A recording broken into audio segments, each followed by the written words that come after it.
The best way to uncover this other Piedmont is to take our pilgrimage to its greatest city, Turin. Turin first flourished in the 16th century, when Emanuele Filiberto of the powerful Savoy monarchy made it his capital. And in the 20th century, it became one of the most important industrial centers in Italy, thanks to Fiat and the Agnelli family. I know the best place to get an overview of the city. Its most famous landmark, the Mole Antonelliana. At 167 meters high is Turin's Eiffel Tower. Wow! Look at that. What a view. I think a lot of people think of Turin because of its association with the automotive industry and Fiat and factories. They think of it as an industrial city, maybe forget that actually at the centre there's this wonderful, almost perfectly preserved Baroque city. It's actually quite French in feeling, isn't it? Absolutely.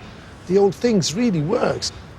It seems to be almost organised as a series of theatrical displays. The buildings are almost like stage sets, long avenues. Yeah. Powerful city for a king. So not that many churches. Not that many churches. More outstanding building, but less churches than you usually found in Italy. That's the Palazzo Reale, where the Savoy royal family lives. And at the back of their residence, in this otherwise crowded, completely built-up Baroque town, guess what? A huge park, as if to proclaim the fact that they rule the roost here. You know, we can afford just to have a garden. Now it's a public park. Now it's a public park. The Savoys were ambitious and wanted a city to reflect their power and wealth. Almost everywhere you turn, you're greeted by imposing Baroque architecture.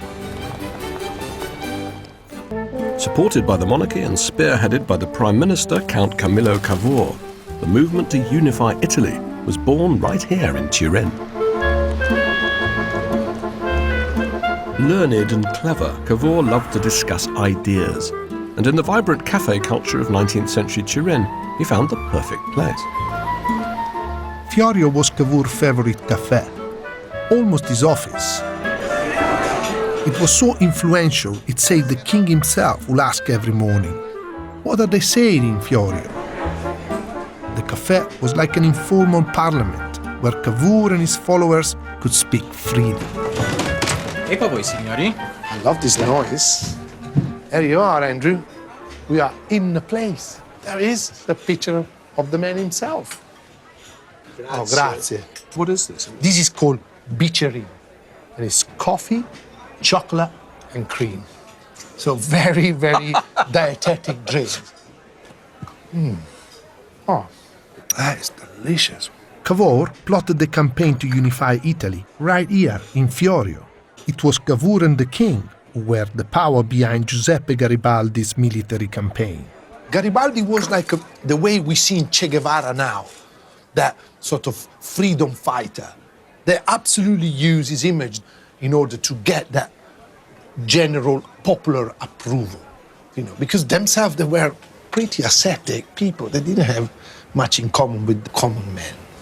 It's a popular uprising in a sense, in that the people greet and they welcome Garibaldi's conquering army as it moves south. But essentially, this is a movement that's sponsored by the king. Our man Cavour is a monarchist. Yeah. What are the ultimate consequences for this region, for Piedmont? Well, Piedmont suddenly became the most important region of Italy. It collected taxes from whole Italy, and not Rome became the capital, but Turin became the capital of Italy, or the first capital of Italy. Let's drink some more chocolate. To us. Food for thought. The city's café culture is still alive and well. I've never seen such an amazing range of pastries and chocolates. The Torinesi really do have a sweet tooth. They especially love chocolate here, and were once the world's leading producer of the stuff.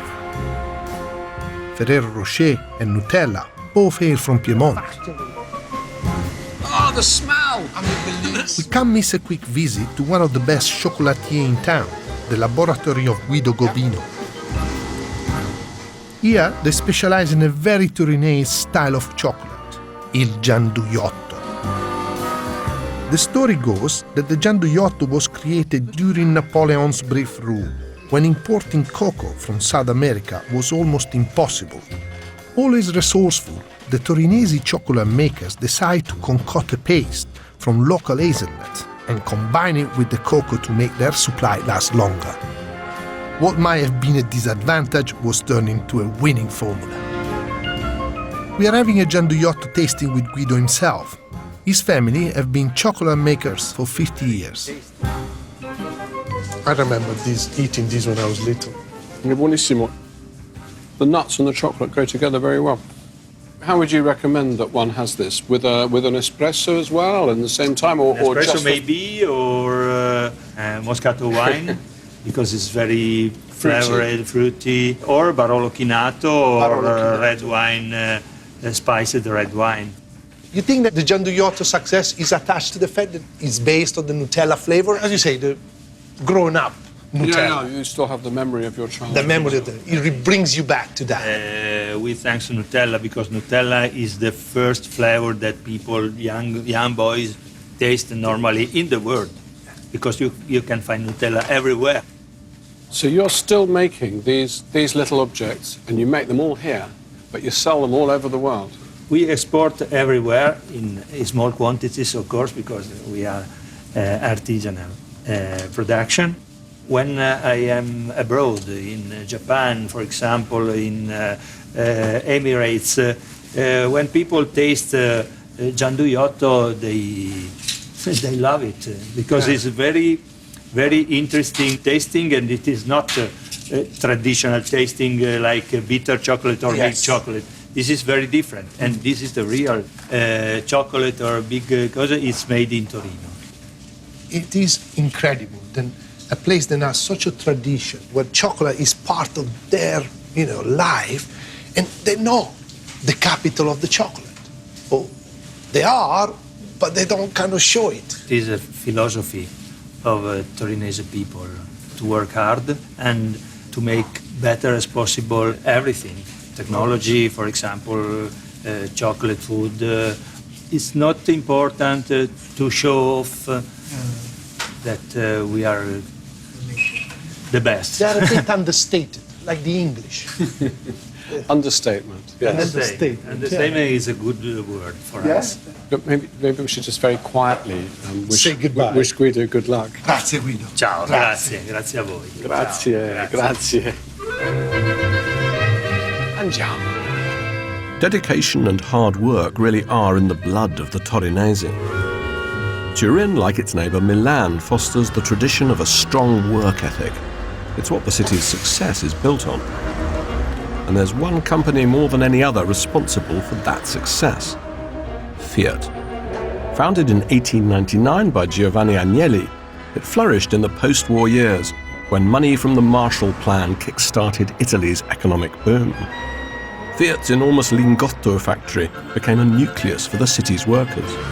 In the 50s and 60s, hundreds of thousands of immigrants from southern Italy settled in the surrounding area to work for Fiat.